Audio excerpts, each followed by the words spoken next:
So hey guys, welcome back. This is Anmol Shukla and a very warm welcome to my YouTube channel History with me. So in today's lecture we are going to talk about scope of economics. दोस्तों जब हम बात करते हैं scope की, हम बात करते हैं दायरे की कि भाई इकोनॉमिक्स का दायरा कहाँ तक है या बेसिकली उस चीज़ में हम किस दायरे तक स्टडी कर सकते हैं. सो जब हम बात करते हैं इकोनॉमिक्स के स्कोप की तो इसमें दो चीज़ें होती हैं. एक होती है माइक्रो इकोनॉमिक्स और एक होती है मैक्रो इकोनॉमिक्स. तो ये दो अलग अलग चीज़ें हैं. माइक्रो इकोनॉमिक्स में भी हम इकोनॉमिक्स की कुछ चीज़ें उन पर गौर करते हैं, उनकी स्टडी करते हैं और मैक्रो इकोनॉमिक्स में कुछ चीज़ें हैं इकोनॉमिक्स की, उनके बारे में हम स्टडी करते हैं. सो हमें इस लेक्चर में, इस वीडियो में अगले कुछ मिनट इन्हीं दोनों के बारे में चर्चा करनी है. बट उससे पहले मैं चाहूँगा अगर आप चैनल में नए हैं तो चैनल को सब्सक्राइब करें और बेल का आइकन दबा दें ताकि आने वाली कोई भी वीडियो आपसे मिस ना हो. साथ ही फंडामेंटल्स ऑफ मैनेजमेंट प्लेलिस्ट को आपने बहुत ज़्यादा कहीं ना कहीं अपना प्यार दिया है. ठीक उसी तरीके का प्यार मैनेजरियल इकोनॉमिक्स की भी सीरीज़ को देखिए और मैं देख रहा हूँ कि आप लोगों में से कई लोग भाई व्यूज़ तो आ रहे हैं बट सब्सक्राइब नहीं कर रहे हैं. So please it's a request because it motivates me. Please और प्लीज़ जाके सब्सक्राइब कर लें चैनल को. कहीं जाना नहीं है, सब्सक्राइब कर लेना है, ठीक है, और सपोर्ट करना है. टेलीग्राम चैनल को ज्वाइन कर लेना है तो क्योंकि नोट्स जो है उसमें लेक्चर अपलोड होने के कुछ देर बाद मैं नोट्स जो है वो डाल देता हूँ टेलीग्राम चैनल पे. डिस्क्रिप्शन में लिंक मिल जाएगा टेलीग्राम चैनल का, ब्रैकेट में लिखा है फॉर नोट्स, उसको जाके क्लिक कीजिए. आप टेलीग्राम चैनल को ज्वाइन कर लीजिए जाके. बहुत ज़रूरी है, एग्जाम टाइम रिवीजन करना बहुत ज़रूरी है. हर टाइम आप वीडियो तो नहीं देख सकते. सो वीडियो देखने के साथ साथ वो ज़रूरी है कि आप रिवीजन के लिए उन नोट्स का सहारा आपके पास होना चाहिए. उसमें मैंने बिल्कुल ही फ्लो चार्ट्स इस तरीके से बताया बहुत ही शॉर्ट में. इसके बाद आप कोई भी आर्टिकल पढ़ेंगे तो गुड टू गो. नहीं भी पढ़ेंगे तो इतनी क्लैरिटी मिलने के बाद आप गुड टू गो हो जाओगे for any type of exams, पीक BBA, MBA, 11th 12th, any type of exams related to the topic. So let's start. तो अब आप जानते हो कि साइंटिस्ट जो हैं, ऐसे भी साइंटिस्ट हैं जो प्लैनेट्स की स्टडी कर रहे हैं, हमारे सोलर सिस्टम की स्टडी कर रहे हैं, हमारी गैलेक्सीज की स्टडी कर रहे हैं, यूनिवर्स की स्टडी कर रहे हैं.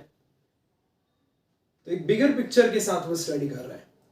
और कुछ ऐसे भी साइंटिस्ट हैं जो उस बिगर पिक्चर की भी टाइनी पिक्चर में लगे हुए हैं, यानी कि एटम्स की स्टडी कर रहे हैं, इलेक्ट्रॉन, प्रोटॉन, न्यूट्रॉन की स्टडी कर रहे हैं. सो कहने का मतलब आप समझ रहे हो कि दोनों तरीके के साइंटिस्ट हैं. स्टडी बड़े बड़े प्लैनेट्स की भी हो रही है, एक बिगर पिक्चर की भी हो रही है, यूनिवर्स की हो रही है. स्टडी उन पार्टिकल्स की भी हो रही है जो किसी भी एटम के अंदर है या किसी भी एलिमेंट के अंदर है, किसी भी सब्सटेंस के अंदर है. ठीक है, स्टडी उनकी भी हो रही है. तो टाइनी चीजों की भी स्टडी हो रही है, मिनट डिटेल्स की भी स्टडी हो रही है, बिगर पिक्चर की भी स्टडी हो रही है. सर कहना क्या चाहते हो? कहना मैं ये चाहता हूं कि जिस प्रकार से साइंस में इस तरीके की चीजें हो रही हैं, इकोनॉमिक्स में भी ऐसा हो रहा है. हम इकोनॉमी को एज अ होल भी पढ़ रहे हैं, बिगर पिक्चर, तो तब हम वो स्टडी मैक्रो इकोनॉमिक्स में करते हैं. हम इकोनॉमी की मिनट डिटेल्स पढ़ रहे हैं, बारीक से थोड़ा लिमिटेड दायरे में पढ़ रहे हैं, तो वहां पर हम माइक्रो इकोनॉमिक्स की बात करते हैं और स्टडी करते हैं उन चीजों को उसमें. अब अगर ये क्लैरिटी आपके दिमाग में है कि माइक्रो मैक्रो किस तरीके से अलग है, जो मैंने एग्जांपल की मदद से आपको दी, इसीलिए दी ताकि अब आप पढ़ो तो एक डिस्टिंक्शन कर पाओ between micro and macroeconomics. I hope you got an idea what I was trying to do here.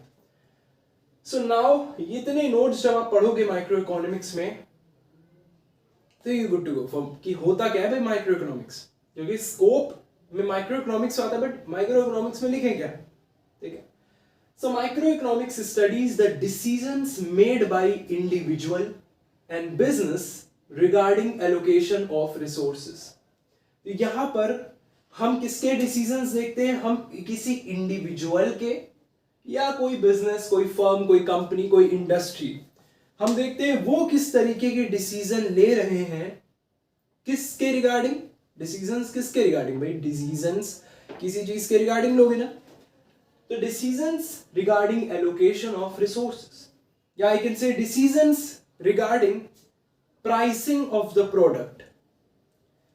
तो वहां पर हम स्टडी करते हैं माइक्रो इकोनॉमिक्स में। तो माइक्रो इकोनॉमिक्स की जो स्टडी है वहां पर हम क्या पढ़ रहे हैं कि लोग, कोई इंडिविजुअल या बिजनेस, जो वेरियस कंपनीज हैं, वो किस तरीके के डिसीजंस ले रही हैं रिसोर्सेज के एलोकेशन के लिए। Since we are aware of this thing, हमने पहले के लेक्चर्स में पढ़ा है, डिस्क्रिप्शन में लिंक है, आप वो पहले के लेक्चर देखिए। क्या पढ़ा है कि रिसोर्सेज जो है वो लिमिटेड है, उन लिमिटेड रिसोर्सेज का कितनी इफिशिएंटली तुम इस्तेमाल करवा पा रहे हो, ये समझना बहुत जरूरी है। सो यहां पर इकोनॉमिस्ट जो है वो इसी बात की स्टडी करते हैं कि हाउ बिजनेस और how individuals they are taking decisions regarding the allocation of resources. I hope you got an idea. तो यहां पर हम ओवरऑल पिक्चर नहीं देख रहे हैं, इकोनॉमी को एज ए होल नहीं देख रहे हैं, हम देख रहे हैं कि किस तरीके से कोई इंडिविजुअल या बिजनेस डिसीजन लेता है regarding the allocation of resources, या वो किस तरीके से अपने प्रोडक्ट के प्राइस को डिसाइड कर रहा है। यार प्रोडक्ट के प्राइस को डिसाइड करना एक बहुत ही इंपॉर्टेंट फैक्टर, और ये डिपेंड करता है फर्दर कुछ फैक्टर्स पर, जैसे सप्लाई और डिमांड। अब ये बहुत इंपॉर्टेंट चीजें हैं इकोनॉमिक्स जब आप पढ़ते हो, सप्लाई डिमांड वगैरह, क्योंकि सप्लाई और डिमांड का डायरेक्ट असर देखने को मिलता है प्राइसिंग ऑफ प्रोडक्ट पर। भाई प्रोडक्ट का प्राइस हम तय करते हैं डिमांड और सप्लाई को देख के, इन दो फैक्टर्स को देख के। खैर आगे वो चीजें हम समझेंगे। सो Microeconomics studies the decision made by individual and business regarding allocation of resources. I'm really sorry, मेरी आवाज थोड़ी सी खराब है और मैं तेज नहीं बोल पा रहा हूँ क्योंकि जुकाम है। So it is, अब दूसरा पॉइंट देखिए, it is concerned with how supply and demand interact in individual market for goods and services. कि किस तरीके से सप्लाई और डिमांड ये इंटरैक्ट कर रहे हैं। देखो सप्लाई और डिमांड ही तय करेंगे कि प्रोडक्ट का प्राइस क्या होगा। लेट्स सपोज, सप्लाई का मतलब क्या होता है कि कितने गुड्स और सर्विसेज तैयार है हमारे पास सेल करने के लिए, that is what supply is. Demand मतलब विलिंगनेस टू बाय, कितना खरीदना चाहती है जनता, ठीक है, कस्टमर। सो अगर सप्लाई ज्यादा है, प्रोडक्ट आपने ज्यादा बना दिया, स्टॉक में रख दिया, और डिमांड कम है उस प्रोडक्ट की, तो अल्टीमेटली आपको प्रोडक्ट का प्राइस कम करना पड़ेगा। सिमिलरली अगर डिमांड बहुत ज्यादा है, प्रोडक्ट कम बन रहा है, तो वहां पर प्रोडक्ट का प्राइस आपको बढ़ाना पड़ेगा। सो इकोनॉमिस्ट जो है इन सारी चीजों की स्टडी करते हैं और फिर देखते हैं कि भाई इसका इकोनॉमी में क्या असर हो रहा है। ठीक है, समझ लो बात को। अभी मैं ज्यादा डिटेल में नहीं जा रहा, ठीक है, कंफ्यूज नहीं करना चाहता। आगे जब आप पढ़ोगे और लेक्चर्स आने वाले हैं, उसमें आपको चीजें क्लैरिटी के साथ समझ में आएगी, तो धीरे धीरे डेवलप करेंगे। So I hope you got an idea कि माइक्रो इकोनॉमिक्स में हम स्टडी करते हैं कि किस तरीके से इंडिविजुअल और बिजनेस जो है वो डिसीजंस लेते हैं regarding the allocation of resources, and it is also concerned with किस तरीके से सप्लाई और डिमांड इंटरैक्ट कर रहे हैं, you know, in individual markets for goods and services. So if I tell you in short ये क्या है, so it tries to tell us why there are changes happening in the market. Market में लगातार, देखो market कोई ऐसी चीज नहीं है जो रिजिड है, जो स्टेबल हो जाए। It is always changing, it is always fluctuating, and you know people in business have to, you know, evolve themselves continuously with the changes happen in the market, because the changes are happening continuously. So you must be evolving in that sense. Okay, we are butting from the topic. So it tries to tell us कि क्यों जो है भाई वो changes हो रहे हैं market में, कि जो चेंजेस अगर आ रहे हैं वो किस वजह से। मे बी डिमांड सप्लाई की वजह से हो सकते हैं, मे बी प्राइसिंग पॉलिसी की वजह से हो सकते हैं, reason can be anything. The main goal of microeconomics is to understand, main goal ध्यान से समझना, अगर अभी तक नहीं समझ में आया इन 2 पॉइंट्स में, इन 3 पॉइंट में, तो इस चौथे पॉइंट में समझ में आ जाएगा। तो जो मेन गोल है माइक्रो इकोनॉमिक्स का वो ये है, is to understand how a company could maximize its production। तो मेन गोल जो है, मेन मकसद यही है कि भाई कंपनी अपने प्रोडक्शन को इतना बढ़ा ले कि प्रोडक्ट के प्राइस को वो लोअर कर दे और अपने आप को सस्टेन रख पाए और कॉम्पिटिटर्स के साथ रख पाए कहीं ना कहीं, ठीक है, मार्केट में compete कर पाए, है ना। इसके लिए बहुत जरूरी है कि आप अपने प्रोडक्शन को मैक्सिमाइज कर पाओ, यानी कि प्रोडक्शन को बढ़ा पाओ। क्योंकि जब ज्यादा प्रोडक्शन होगी, सब सप्लाई और डिमांड के चारों ओर घूम रहा है, अगर ज्यादा प्रोडक्शन होगी, if your production is high, it means कि आप सप्लाई को बढ़ा रहे हो, और कहीं ना कहीं उस हिसाब से अगर डिमांड भी है तो आप प्रोडक्ट के प्राइस को फर्दर जाके कम कर सकते हो, क्योंकि डिमांड भी है ना, और सप्लाई भी उस हिसाब से। अब आप सप्लाई को बहुत ज्यादा अगर हाई कर रहे हो तो अल्टीमेटली आप प्रोडक्ट के प्राइस को भी लोअर कर सकते हो।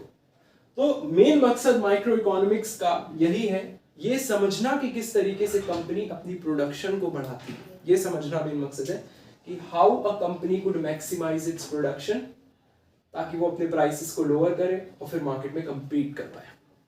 सो now what are the factors? So one of the factors जिसके बारे में अभी हमने डिस्कशन किया throughout this topic microeconomics, demand and supply, very important. Demand and supply affects the price of product. It affects everything. Whatever is happening in the market, it affects everything. So one of the factor which is very important here is demand and supply. Production is one such factor जिसकी हम study करते हैं micro economics में, बहुत important है. Consumption and product pricing. So these are the four factors जिनका कहीं ना कहीं role देखने को मिलता है micro economics के, इनकी study भी हम करते हैं in detail, क्योंकि इससे हमें मदद मिलती है ये समझने में कि हाउ बिजनेस और how individuals basically take decisions, you know, regarding allocation of resources. वही बात आ गई कि रिसोर्सेज जो हैं वो स्केर्स हैं, तो उन रिसोर्सेज का कितने एफिशिएंटली आप इस्तेमाल कर पा रहे हो, किस तरीके से अपने प्राइस, प्रोडक्ट के प्राइस को डिसाइड कर पा रहे हो। मेन मकसद यही है कि हम कि कंपनी जो है वो, ये समझना, मेन मकसद क्या है ये समझना, एक कंपनी किस तरीके से अपनी प्रोडक्शन को बढ़ा के प्राइस को कम करके मार्केट में सस्टेन कर पा रही है। सो ये चीजें इकोनॉमिस्ट जो है वो नजर रखते हैं माइक्रो इकोनॉमिक्स के थ्रू। इसमें इस तरीके की स्टडी, मैंने आइडिया दिया कि इस तरीके की स्टडी जो है वो होती है। जब आप माइक्रो इकोनॉमिक्स से रिलेटेड विकिपीडिया में या कहीं भी कोई लेक्चर या कोई आर्टिकल पढ़ोगे, सो और क्लैरिटी आपको मिल जाएगी। फिलहाल इतना ही काफी है, ठीक है। सो नाउ बात करते हैं मैक्रो इकोनॉमिक्स की। अब देखो मैक्रो इकोनॉमिक्स की बात करते हैं तो मैक्रो में हम एक बिगर पिक्चर की बात करते हैं। हम स्टार्स, हम सन, हम प्लैनेट्स, हम गैलेक्सी की बात कर रहे हैं, हम पूरे यूनिवर्स की बात कर रहे हैं। So macro economics studies the whole economy. Economy को एज अ होल जब हम स्टडी करते हैं वो हम करते हैं मैक्रो इकोनॉमिक्स में। It focuses on studying the aggregates कि भाई टोटल आउटपुट कितना आया कंट्री में, टोटल इन्वेस्टमेंट्स कितनी की गई, टोटल सेविंग्स कितनी आई, टोटल कितने गुड्स एंड सर्विसेज प्रोड्यूस किए गए एक साल में, या कितनी मार्केट वैल्यू है उन गुड्स एंड सर्विसेज की जो प्रोड्यूस हुए इस ईयर। तो ये बिगर पिक्चर एक पूरे कंट्री के बारे में आपको बताती है, और वो बातें हम मैक्रो इकोनॉमिक्स में करते हैं। So it covers areas like national income, तो इसमें पूरी नेशन की इनकम आ जाती है, इसमें नेशन की बात आ जाती है। So it covers areas like national income, general price level, जो भी करंट प्राइसेस है गुड्स एंड सर्विसेज के, जनरल प्राइस लेवल में हम वो सब देखते हैं। अभी जनरल प्राइस लेवल, इन सब चीजों पर अभी ध्यान मत दीजिए, काफी कॉम्प्लिकेटेड हो जाएगा। Will focus on these terms later. Employment पर फोकस करते हैं कि भाई पूरी कंट्री की इकोनॉमी हम जब पढ़ रहे हैं तो उसमें देख रहे हैं कि भाई इकोनॉमी का एम्प्लॉयमेंट पर क्या असर पड़ रहा है। हम रिसेशन के बारे में पढ़ते हैं, इन्फ्लेशन के बारे में पढ़ते हैं, सब आता है मैक्रो इकोनॉमिक्स में। जीडीपी, ग्रॉस डोमेस्टिक प्रोडक्ट, यानी कि जो भी टोटल गुड्स एंड सर्विसेज एक साल में या किसी पर्टिकुलर ईयर या टाइम पीरियड में प्रोड्यूस हुए, उनकी करंट मार्केट वैल्यू क्या है, that is what GDP tells us. So इससे कंट्री की फाइनेंशियल कंडीशन और इकोनॉमी के बारे में बहुत अच्छा अंदाजा लगता है। So it is more focused in determining the income of economy as a whole. I hope you got an idea. It also focuses on decisions made by government regarding allocation of resources, कि भाई government किस तरीके के decisions ले रही है, government किस तरीके की स्ट्रेटजीज बना रही है regarding the allocation of resources. ये सारी चीजें हम मैक्रो इकोनॉमिक्स में नजर मारते हैं। सो ये छोटा सा लेक्चर था जो मैं चाहता था मैं कवर करूं छोटे ही फॉर्म में, मतलब थोड़े मिनट में ही, क्योंकि मैं इसमें आपको ज़्यादा डीप डाउन ट्रेवल नहीं कराना चाहता था। जहाँ पर कराना चाहूँगा वहाँ पर करिएगा, यहाँ पर कुछ मिनट ही काफ़ी है। ये सिर्फ डिस्टिंक्शन समझने के लिए कि भाई माइक्रो इकोनॉमिक्स में क्या पढ़ते हैं और मैक्रो इकोनॉमिक्स में क्या पढ़ते हैं। Will see you in the next video. Till then keep study and take care.